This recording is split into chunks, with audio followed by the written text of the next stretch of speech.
com o nosso primeiro tema, que esse tema aqui, ele é um tema fundamental para o entendimento, para o pensamento crítico em relação ao atendimento na área de saúde.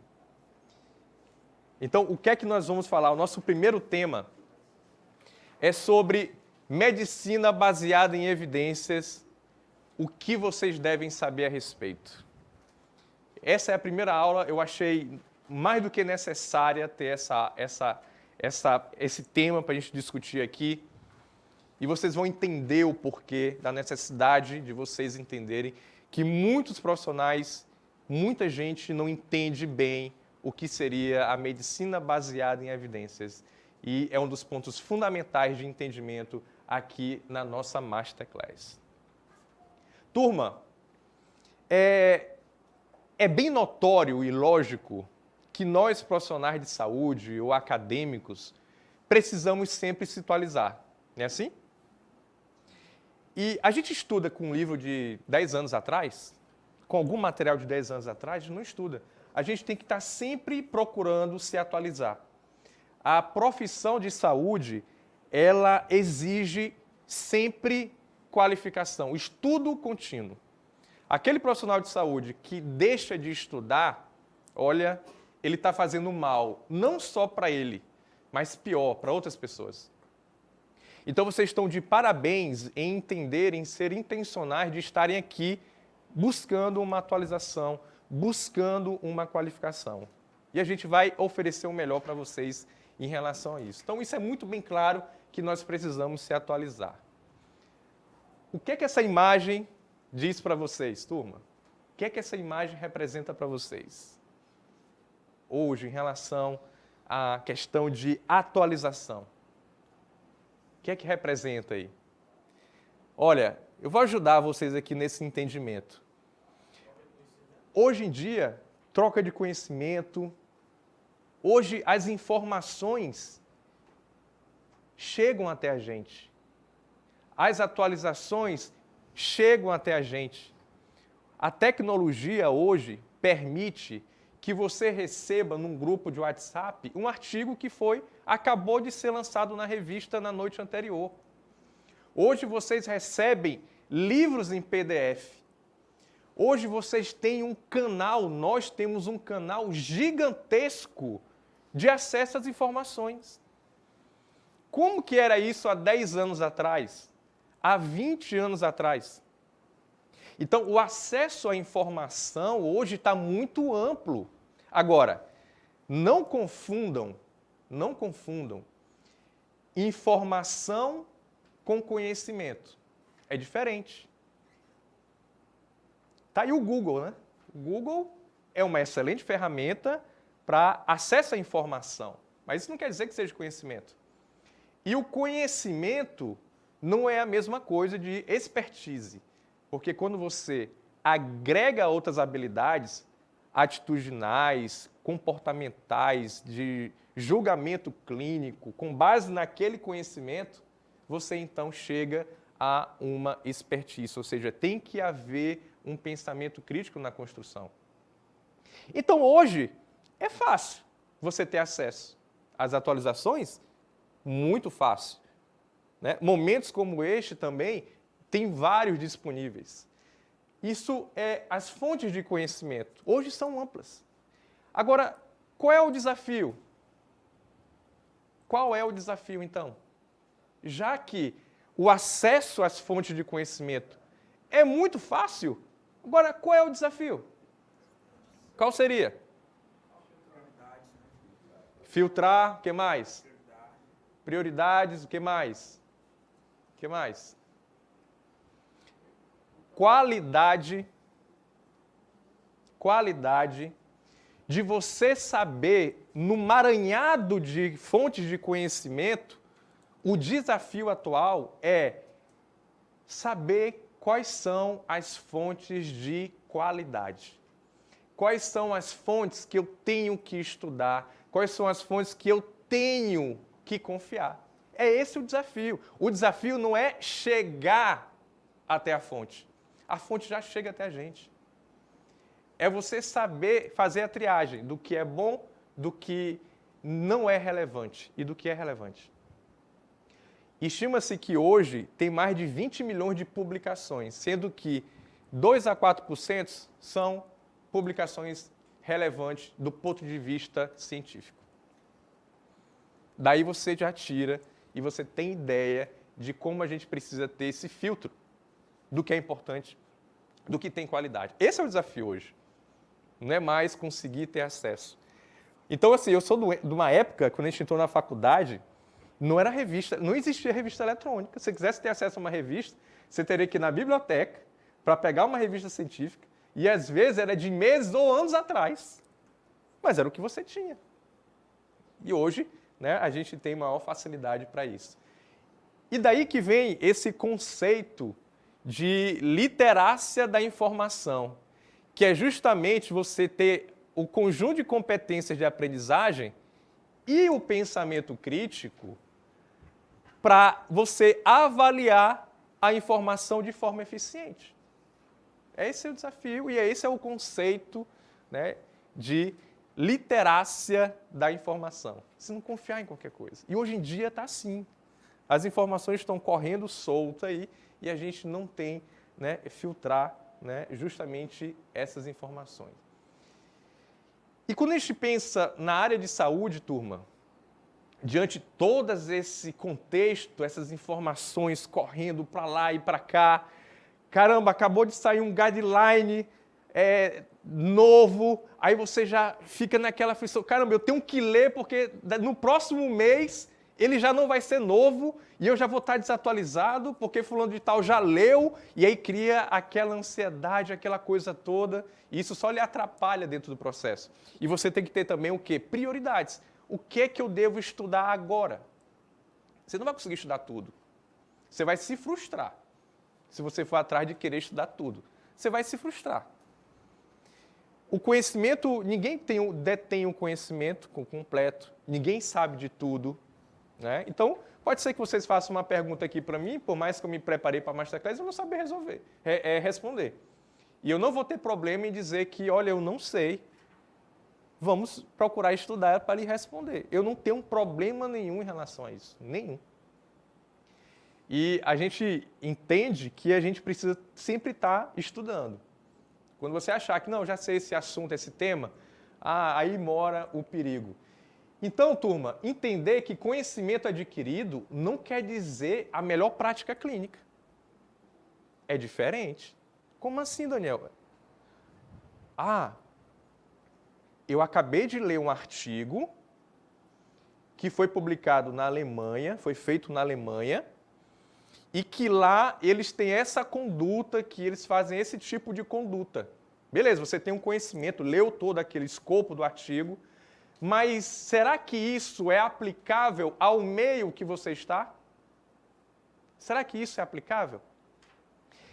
E aí na apostila de vocês vão ver algumas diferenças de termos, de terminologias, como por exemplo, a diferença entre eficácia e efetividade. O que seria eficácia? Alguém pode sugerir o que seria uma eficácia? Eficácia, alguém? Eficácia é quando você tem uma conduta que funciona no mundo real, ideal. No mundo ideal, onde você tem todas as condições, aquele método, aquela conduta, aquele exame, ou seja, ele funciona, é eficaz. Ele é eficaz, funciona. Efetividade é você pegar essa mesma conduta no mundo ideal, no cenário ideal, e trazer para um cenário real, ou seja, onde aquele mundo ideal não vai existir, vão ter outras variáveis que podem interferir. Aí a efetividade é se lá funcionou e aqui funcionar também. Isso é efetividade.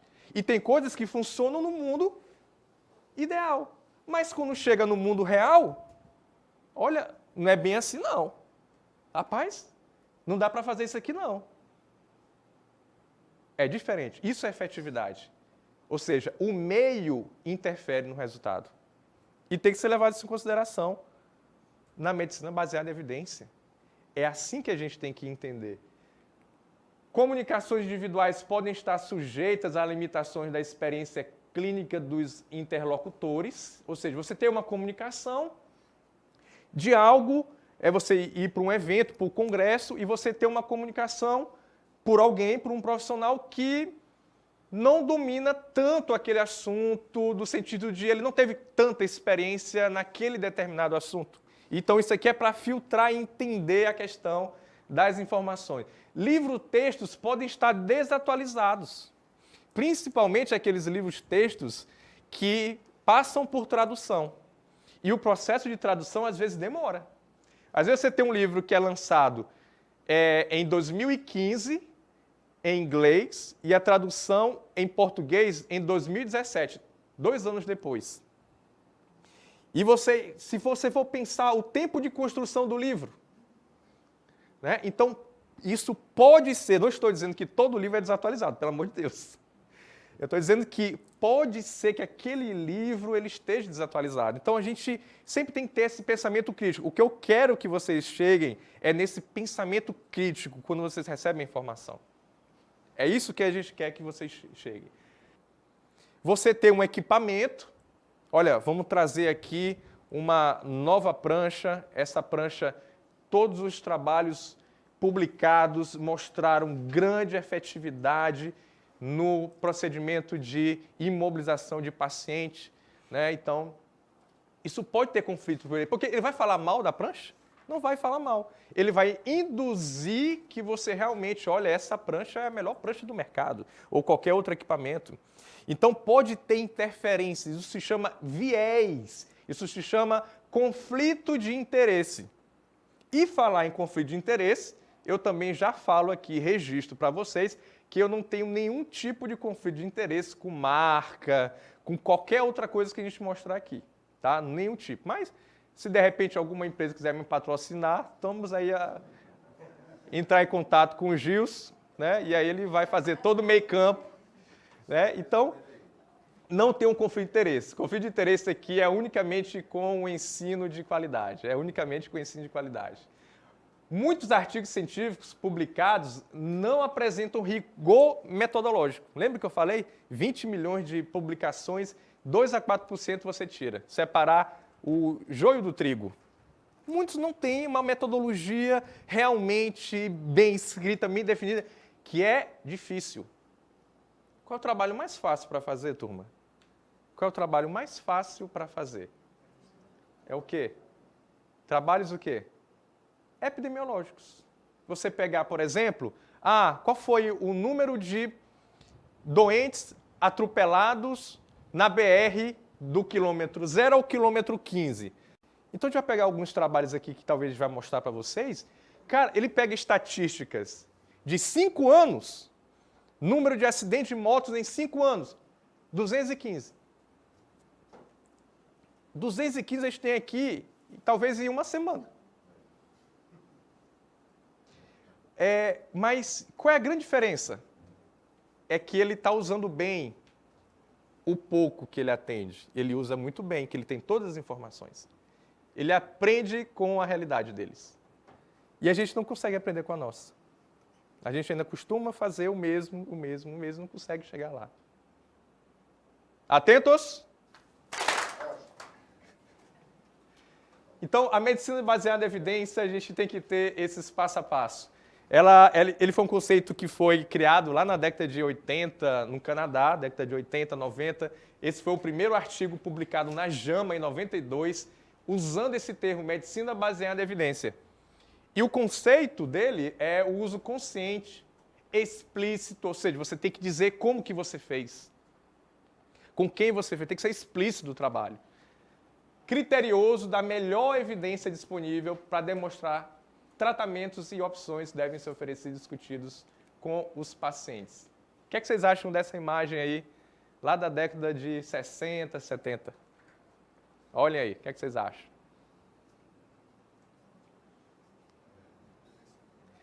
Muitos médicos fumam Camels. É o cigarro, marca de cigarro. O que é que vocês acham aí dessa... essa época não existia medicina baseada em evidência.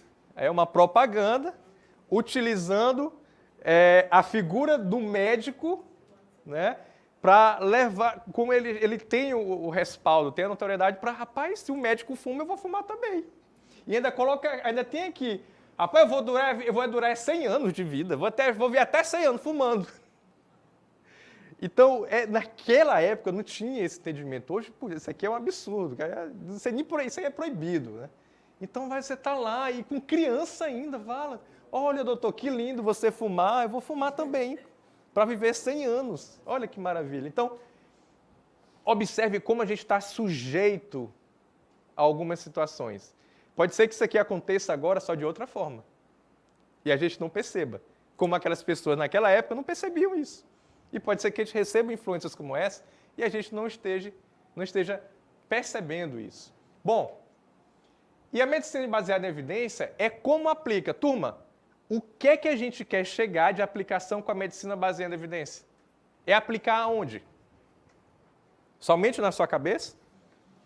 Aonde que é para aplicar? Aonde? É o quê?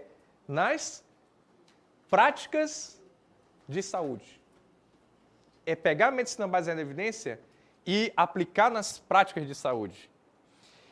E para chegar a isso, e talvez mudar as práticas, porque muitas das coisas que a gente tem hoje em dia vem daquela época da propaganda do cigarro. Quem disse isso? Por que tem que ser assim? Aonde que está escrito isso? Então, a medicina baseada em evidência, ela veio para confrontar isso daí. Ela veio para confrontar e para a gente melhorar as nossas práticas. E para vocês entenderem isso, nós temos aqui um princípio do tamborete. Está aqui o tamboretezinho. E o tamboretezinho ele tem 3 pernas. Se tirar uma perna, o que é que acontece? Cai. Então, o conceito de princípio do tamborete aqui, né? Vocês não vão encontrar princípio do tamborete, botar no Google, não vai aparecer isso não, tá? Isso é o para a gente estar falando aqui. Então, esse conceito envolve como a medicina baseada em evidência pode ser aplicada para mudar as práticas em saúde. Tem que ter 3 coisas, e um depende do outro, porque senão não funciona, o tamborete cai. Ok? Então, vamos lá. As práticas baseadas em evidência, ela vai precisar de experiência clínica, ela vai precisar de pesquisas e vai precisar relacionar pacientes, preferências, cenário. Então, precisamos ter julgamento clínico. Não é só pegar, olha, tem aqui o artigo mais novo que saiu, pronto, tá aí. Mas, você tem que fazer assim agora. Mas, papai, faça isso. Rapaz, mas o meu doente aqui, se eu fizer isso aqui, rapaz, não vai dar certo. Não. Não, mas está aqui no papel, está aqui no paper, é para fazer. É a mesma coisa que a gente diz, a gente não opera uma tomografia, a gente opera o paciente. Aí, rapaz, isso aí é uma tomografite. Esse paciente não está com apendicite, não. Porque o doente, eu vendo aqui, ele não tem nenhum achado clínico de apendicite. Não, mas está aqui na tomografia. Você não vai operar a tomografia, você vai operar o doente. Então, o julgamento clínico é uma das etapas importantes para isso. A outra é as pesquisas, que vão fortalecer as práticas e características, contextos e valores. Tem que ser respeitado. Por exemplo, você vai na Arábia Saudita, as mulheres têm que usar aquela burca, né? Aí, olha, sai um artigo que o uso da burca tem prejudicado o atendimento inicial, porque está deixando passar desapercebidas lesões na região occipital. Então, foi determinado que não pode ser utilizado, a burca tem que ser retirada, enfim, alguma coisa desse jeito. Rapaz, como que isso vai ser aplicado dentro daquele contexto social? Não vai ser aplicado, eles não vão mudar. Isso tem que ser levado em consideração também. Então, turma, a gente tem pessoas, nós temos conteúdo e nós temos um processo de julgamento. Olha, sem essas 3 coisas, você não aplica a medicina baseada em evidência. E não adianta engolir goela abaixo. Olha, está aqui o artigo tal. Segura nos peitos, meu amigo, e faça isso do jeito que tem que estar aqui. Não. E outro detalhe, turma, é que protocolo protocolo, ele é construído dentro de uma instituição. Não dá para eu pegar o protocolo, por exemplo, eu pegar o protocolo de transfusão maciça do IJF e levar lá para Belém. Olha, está aqui o nosso protocolo, que hoje a gente faz lá em Fortaleza, façam do mesmo jeito. Aí eles vão ver, rapaz, isso aqui é legal. Ih, mas isso aqui já não vai dar certo, não. Não é assim, tem que ser construído, turma. Ele pode servir como referência, mas ele tem que ser construído. Você tem que envolver. É um trabalho ali todo dia de mudança. Não é assim tão fácil. Bom, e aí, em relação ao conteúdo, nós temos essa pirâmide para vocês entenderem quais são os melhores fontes de conteúdo para estudo. A base da pirâmide, que é a maioria dos estudos, é fraca. Porque é relato de caso, artigos de opinião, carta ao editor, é a maioria, relatos de caso. Muito comum, né? Que é outra produção fácil de fazer. Rapaz, pegamos um caso raro, vamos fazer uma publicação, relato de caso e discussão da literatura. Como eu já disse, eu sempre digo, né, que, olha, daqui a pouco, quando chegar um ferimento por arma branca, a gente vai ter que fazer um relato de caso e discussão da literatura, porque é só arma de fogo. Mas se bem que ontem à noite chegou um eviscerado por ferimento de arma branca. E ainda entrou no protocolo de transfusão maciça.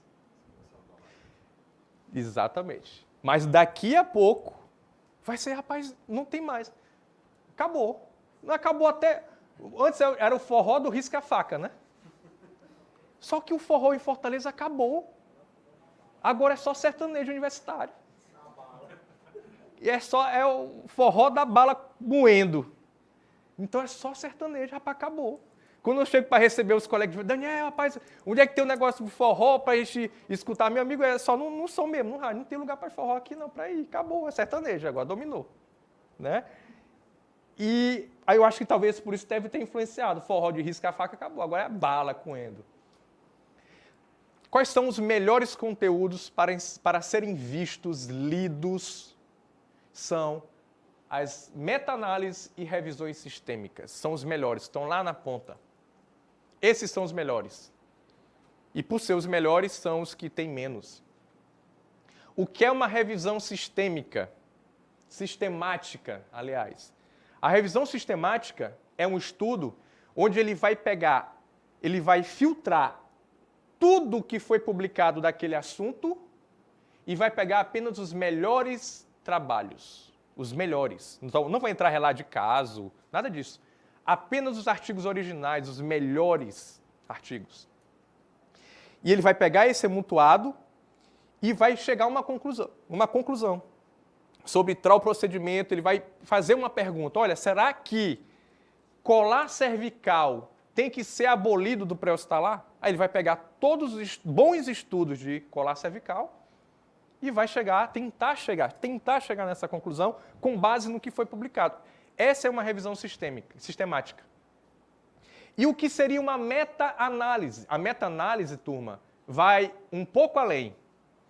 Ela vai conseguir aplicar cálculo epidemiológico com os resultados dos estudos selecionados.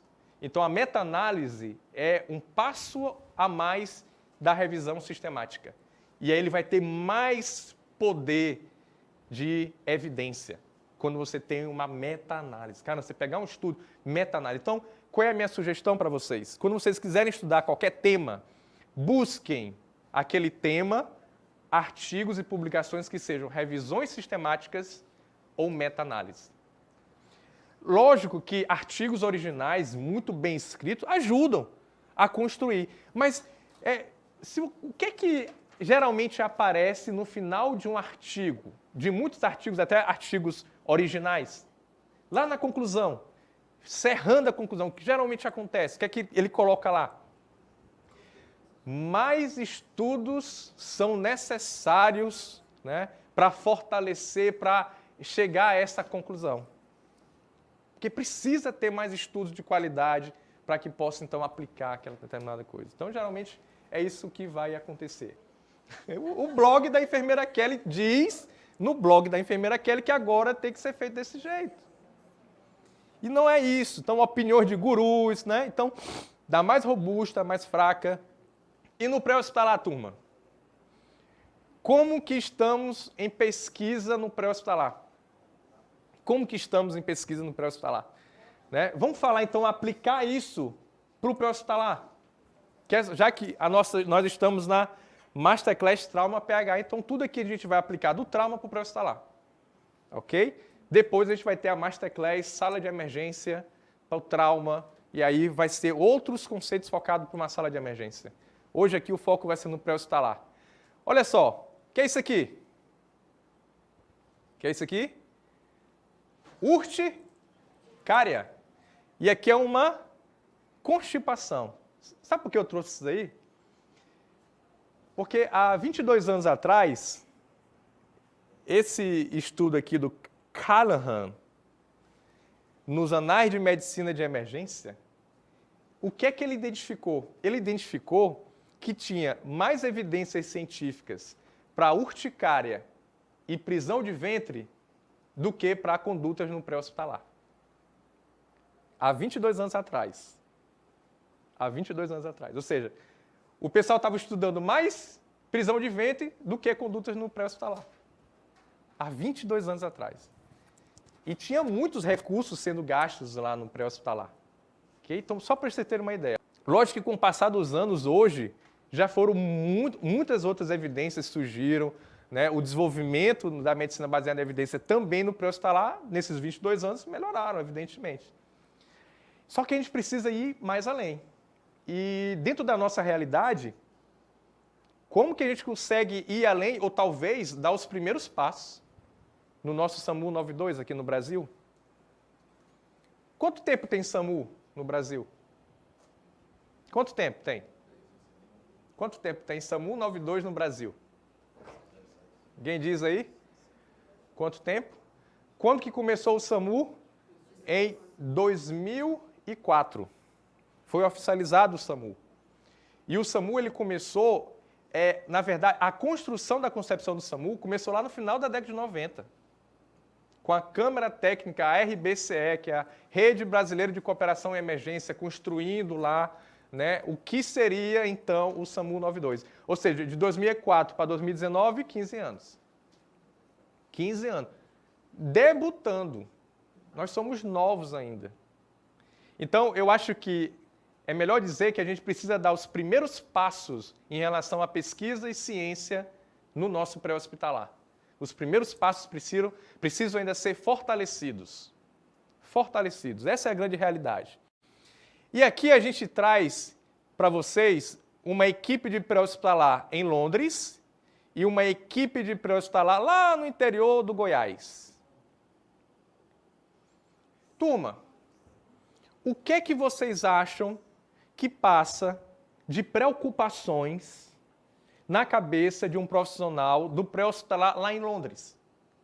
Que preocupações tem ele? Quais são as preocupações dele? Alguém pode dizer? Qual é a preocupação? Se imagine, pô, eu sou socorrista em Londres. Quais as preocupações que eu vou ter lá?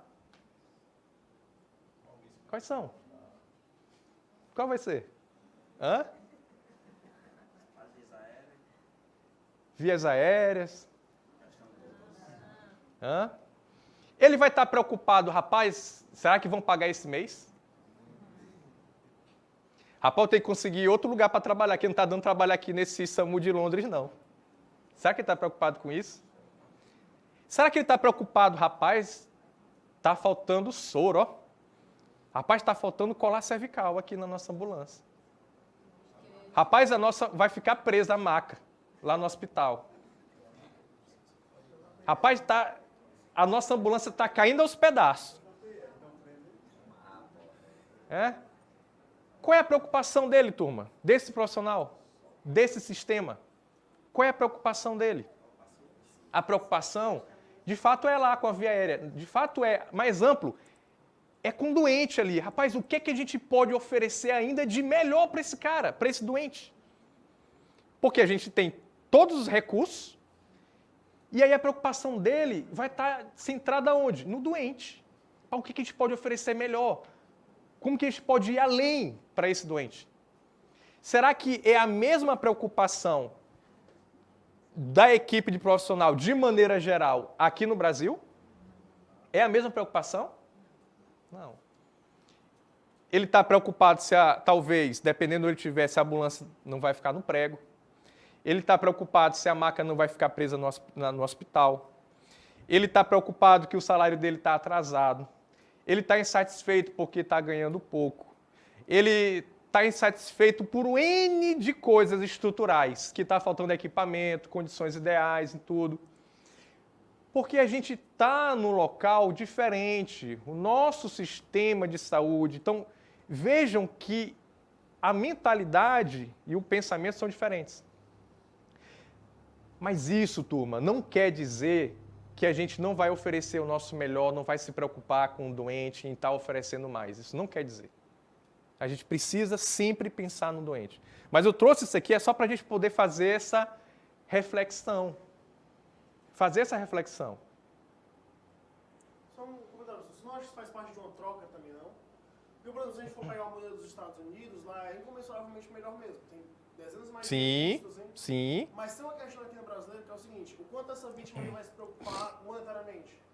Uhum. Zero, basicamente, né? Sim. Desde o transporte dela, o gastar no hospital, remédios, tudo dela é gratuito. Tudo gratuito. Pois é, no britânico não é, apesar de ser taxas Sim, bem mais baixas do que nos sim. Estados Unidos. E nos Estados Unidos a pessoa vai à falência por um Sim, hospital. sim, exatamente. São sistemas diferentes.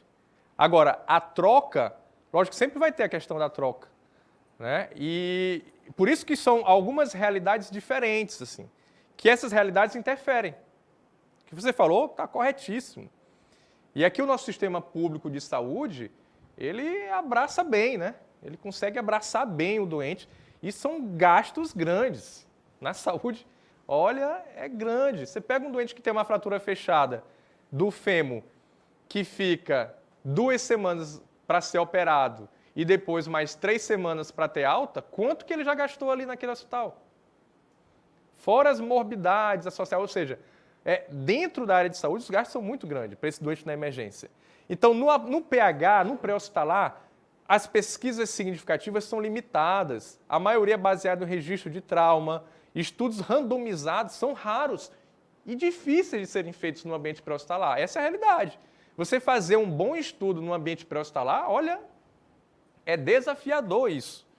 E a gente vai ter um modelo europeu. O modelo europeu é um modelo mais intervencionista, porque ele tem equipe avançada na rua, na ambulância. Tem equipe avançada lá na ambulância. É um modelo mais intervencionista. O modelo americano, ele é menos intervencionista, entre aspas, assim. Por quê? A equipe avançada está no aeromédico e eles têm grandes experiências militares nos conflitos. E nessas experiências militares, eles extraem, então, né, a atenção em relação à questão da invasividade dentro, né, do atendimento. Então, só para contextualizar. E hoje nós temos um conceito, né, hoje, há alguns anos, de praticamente terapia intensiva sem paredes. O que isso quer dizer?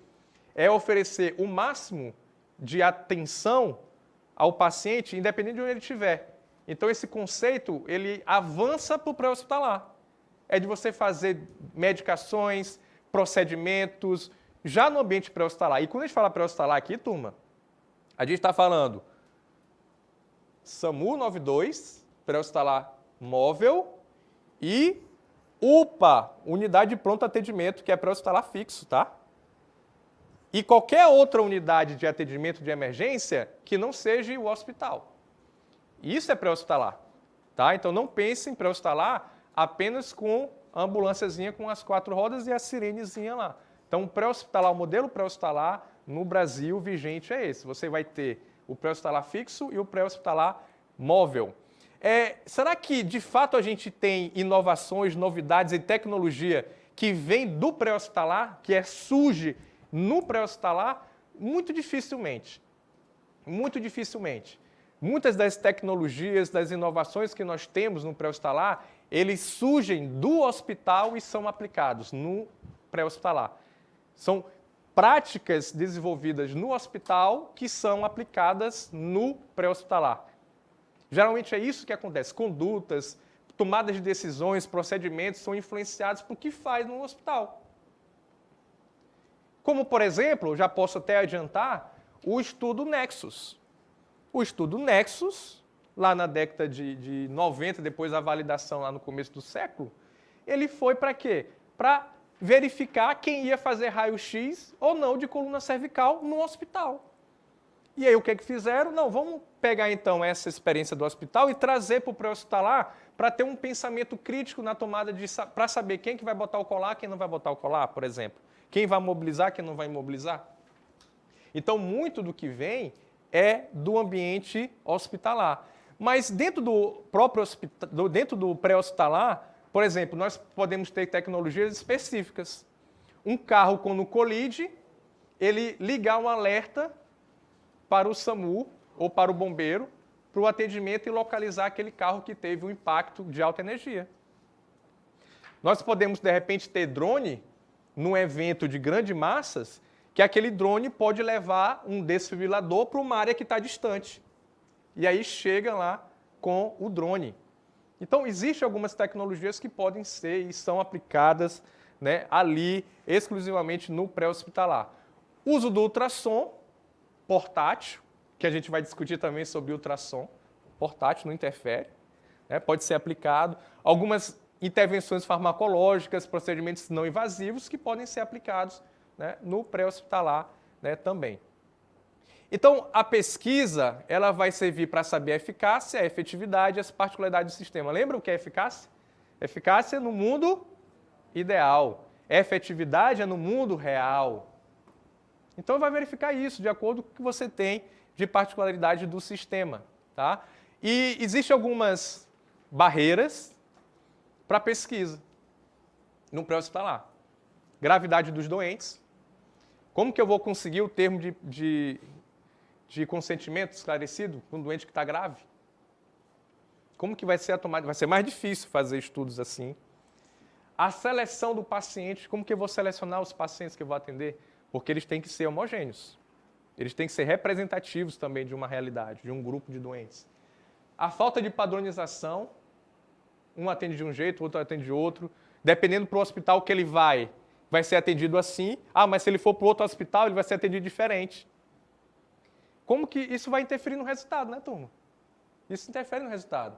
E dados incompletos, né? Então, estudos mais recentes têm identificado esses 4 principais dificuldades, esses problemas relacionados com o atendimento pré-hospitalar. O que nós queremos é isso aqui. Reduzir mortalidade e complicações. E esse processo que a gente vai ter o dia inteiro hoje vai certamente contribuir para isso, através de vocês. Através de vocês. Okay? É isso que a gente quer chegar. Então, nós temos muitas evidências disponíveis, a gente tem que selecionar e a gente tem que considerar a experiência clínica em saúde para poder aplicar as melhores práticas. Tranquilo aqui? Então, ficou bem entendido isso, como que vocês, o mindset de vocês em relação a isso, a pensar de maneira na medicina baseada em evidência. Então, é um conjunto dessas práticas. Alguma dúvida, tranquilo? Alguma dúvida? Alguém quer fazer uma pergunta, alguma consideração? Alguma coisa, tranquilo? Bom, então vou aproveitar esse intervalo aqui, vou colocar já o próximo tema para ser discutido.